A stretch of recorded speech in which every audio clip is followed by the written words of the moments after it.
This is Optimal Relationships Daily, episode 1190, You and the Empathic Man, by Orna and Matthew of creatingloveonpurpose.com.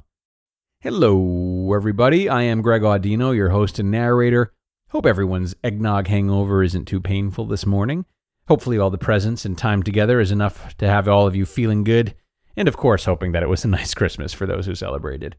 We're still doing our thing on ORD, providing you daily articles, so sit back and relax as we do what we do best, share another article for you that can help you strengthen your relationships as we optimize your life. You and the Empathic Man, by Orna and Matthew of creatingloveonpurpose.com.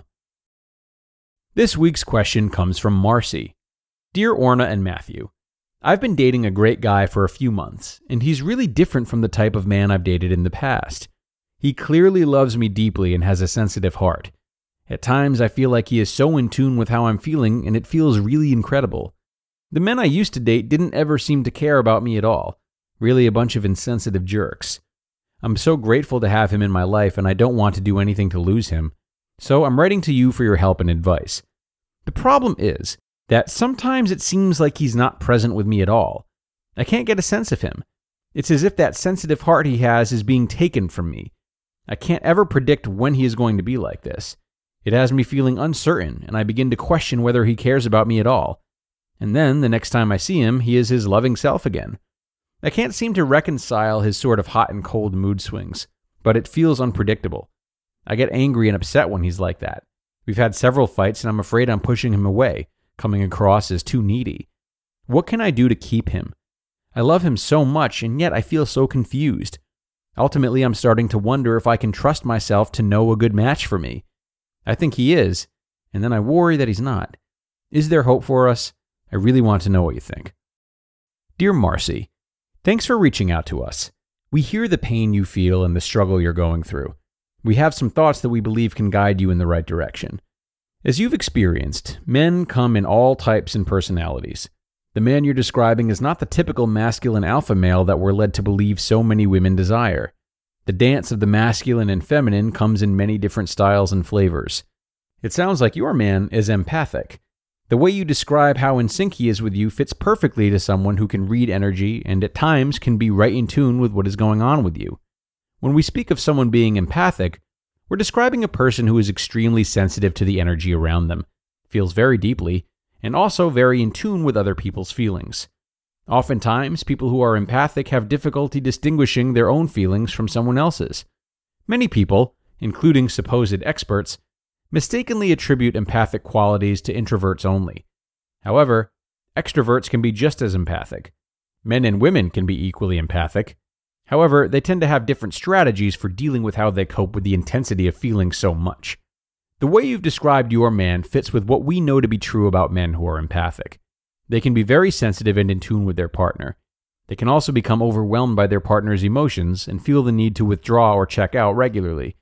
It's likely that when he withdraws, he needs his own space to recharge and recalibrate himself. It's possible that he doesn't have the communication skills to share his needs with you. The first step for you is to not take his behavior personally. Be forewarned that this gets harder to do the longer you two are together. This is true of all intimate relationships. In the beginning, we see our partner's behaviors who they are. After a few years or decades together, the boundary lines get blurred, and we start to take our partner's behavior personally.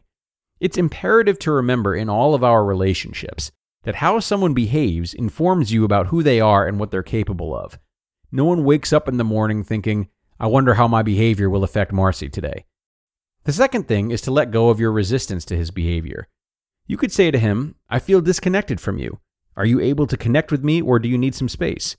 When you communicate clearly about your own feelings, don't take his behavior personally, and allow him the space to do what he needs to do, then you can create the space for him to reconnect with you when he is available, the way that you most enjoy.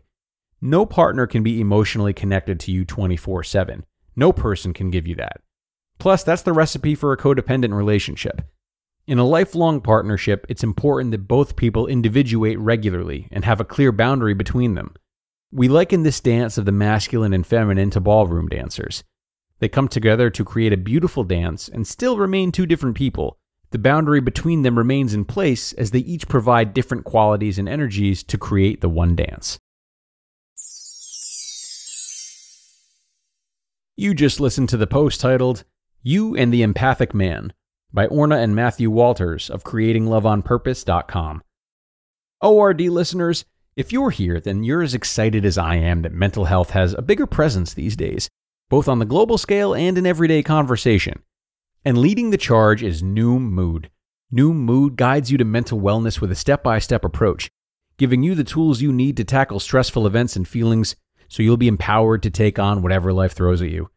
As for me, something I've been struggling with recently is a sort of existential anxiety as well as an existential grief too. Just putting so much energy towards how I perceive certain events to impact the wholeness of my life and my identity. But Noom Mood has helped me to take things in stride a bit more and get comfortable with letting things be what they are, past or present, and not overthink them in a way that doesn't help me. And Noom can help you the same way, because you're bigger than your troubles, and Noom's behavior change experts know that. So start to worry less and feel happier by using Noom just 10 minutes per day. Sign up for your trial at noom.com/ORD. That's NOOM.com/ORD to start your trial today. And thanks so much to Orna and Matthew for sharing their work with us today. 2 Q&A episodes in a row here on ORD, huh? Not bad, not bad. It's pretty cool the way that they've framed Marcy's partner and given her a chance to look at him differently based on their estimates, isn't it? It sounds as though he likely does have a lot of empathy, assuming Marcy's able to describe him without any kind of delusion, which is hopefully the case. Either way, one of the best things Marcy can do, as someone asking for advice about her relationship, is what most people in a similar position can do, and that's asking her partner virtually the same thing she's asking of the person who she's seeking advice from. So it was nice to see Orna and Matthew support that, but I would probably recommend that she address this with him not when he's in a more distant mood, but when he's his usual self that she knows and loves. It's usually much easier and makes the other person feel much safer when we ask about certain struggles whilst not in the middle of them. It allows more of a chance for an honest evaluation that's not clouded by in-the-moment feelings. And this is especially true for this situation, since Marcy is talking about him not being present, which is obviously not a state of mind you can expect a super deep conversation to come in. So take that with you, everybody. We're all done here, but I'm really glad you joined once again and listened until the end. Enjoy the rest of your Christmas weekend, and do be sure to join again tomorrow, where I will have a post for you from the Gottman Institute.